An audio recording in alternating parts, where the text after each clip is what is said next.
Let's rank some fish. Welcome back to Fish Rank. This is where I rank fish. Literally, that's it. I already have 4 other episodes. Go check them out. We rate on a very simple scale. There are 3 different categories. Difficulty, how hard is it to catch a fish? Fun, how much fun is it to catch them? And number 3, the taste of them. Let's start off with an interesting fella, the rock bass. As for difficulty, these guys get a 2.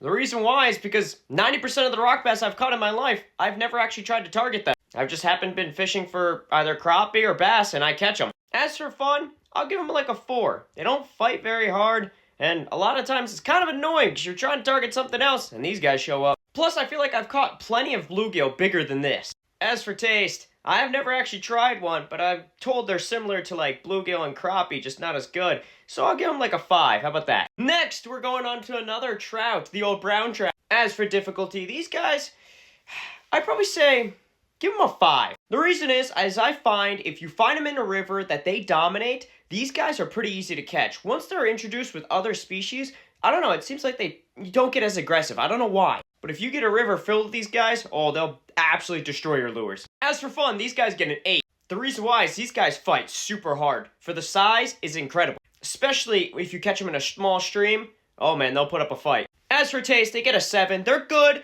They're not great. I'm not a big fan of the typical trout flavor. I like more of the white flaky meat when it comes to fish, but they do taste pretty good. If you put them in a dip, ooh. Lastly, the pickerel. These guys are menaces. As for difficulty, these guys are a 3. They're not hard to catch. If they're in the pond or lake you're fishing, you're bound to catch one if you throw a bait fish imitation. I've caught these guys on a crawl before, and I'm pretty sure my cousin has caught one on a worm. These guys eat everything. As for fun, these guys get a 7.5. The only issue with them, just like the rock bass, you catch them when you don't want to catch them. Basically, most of the time when I catch one of these guys, I catch it when I'm either bass fishing or pike/muskie fishing. And then this guy shows up. But they're pretty fun. Unlike the rock bass, these guys actually put up a decent fight. As for taste, they're very similar to the pike and muskie. Again, if you have never tried them, try them. They're good meat, trust me. I'd probably say like a 7. Definitely like a 7. Because sometimes they can get a very fishy taste because they sit in the slime. What should I rank next?